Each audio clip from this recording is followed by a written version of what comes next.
So basically, Rinpoche, what I felt you were doing, you were really all the time pointing out awareness. You were always pointing to that and saying that we use the breath maybe as a starter, but from the breath we come to the awareness of the breath, and then it's awareness of defilements, awareness of sound, awareness of pizza, if you like. It's all about coming to awareness. Yeah. So this special Mahamudra style, sometimes what we call the object-oriented meditation and the subject-oriented meditation. So the object-oriented meditation is the breath is important, be with the breath, don't get lost, don't pass, don't let go. Let go of past, let go of future, be now with the breath. So the breath is very important. So what we call the object-oriented meditation. Right. And the Mahamudra is the subject-oriented, meaning the awareness is important. So the breath is just support for awareness. And then at the same time, you're allowing everything, so you're learning how to let go. The real letting go.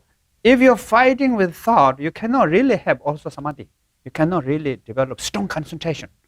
You have to have battle entire life with the thought, emotion, Of course, if you make a lot of effort, you get eventually samadhi, but what we call take a long time. So therefore, even the peace, what we call peaceful, non-conceptual, and clarity, three kind of peaceful experience, what we call don't look for them. When you look for them, they say they will be, I'm busy. They will run away. So don't care, but don't lose, and let everything come. But important is just be with the breath.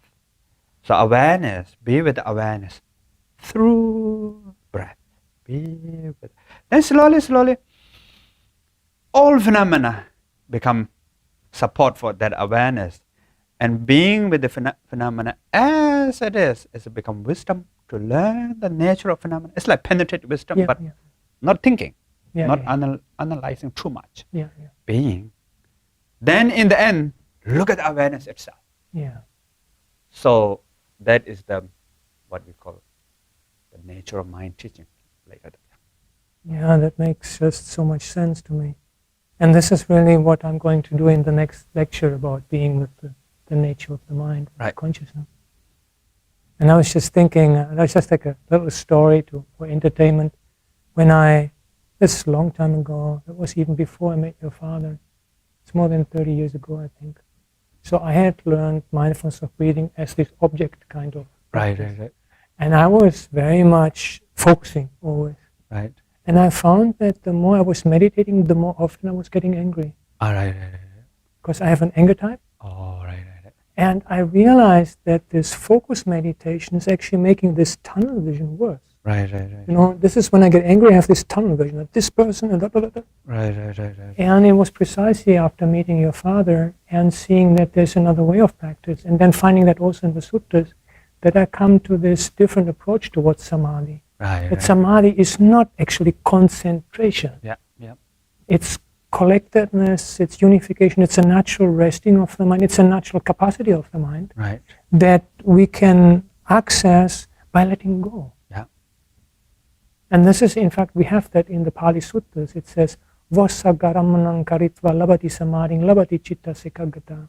This is the definition of the indriya, the faculty of concentration. Having made letting go the object, one gains concentration, one gains unification of the mind.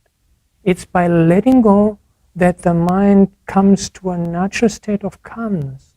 Yes. And it's not actually enforced, and it's not really like fighting with thoughts and forcing it to get concentrated, but it's a natural resting. Yeah. It takes a little longer than that focusing. The focusing can be faster, but the repercussions are so different.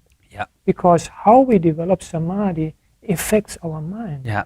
And if Anālayo, anger type, careful, if he trains in focus, if he trains in time, he's going to get angry and angry and angry. Right. So he really needs that kind of medicine that you offer, this kind of different approach towards samadhi. Yeah, and especially nowadays, in the 21st century, our mind become very sensitive, fragile, easy to explore, burn, froze, disappear. The mind is really fragile. So if to try it, then actually it's not easy to have concentration. Even you want to have concentration, it's not so easy. So the main meaning of samadhi is being with the reality as it is. As it is. So I think that is for me, it's really helps, and also in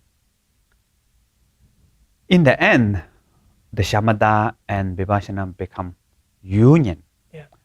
So then, of course, we have this 8 or 9 jhanas, all this, and in some tradition in Tibet, it's very important to achieve at least the first jhana or something like that. And in some tradition, no need to achieve at the beginning all this, just combine together from beginning, union.